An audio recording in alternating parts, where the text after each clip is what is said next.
Service in Raleigh has issued a tornado warning for East Central Warwick County, Southwestern Harnett County, Northwestern Cumberland County, South Central Lee County, Central Hope County, until 4 p.m.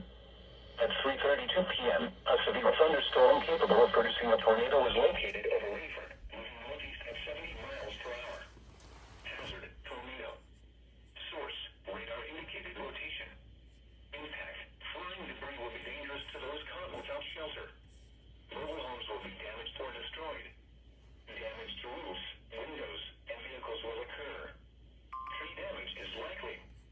This dangerous storm will be near Fort Liberty around 3:35 p.m. We got doubleheader. Air Force Base around 3:40 p.m. Other locations impacted by this tornadic thunderstorm include Olivia, Silver City, Spring Lake, Pineview, and Anderson Creek. Take cover now. Move to a basement or an interior room on the lowest floor of a sturdy building. Avoid windows. If you are outdoors, in a mobile home, or in a vehicle, move to the closest substantial shelter and protect yourself from flying debris.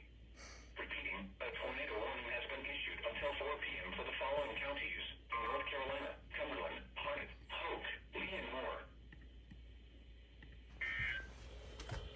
We got doubleheader.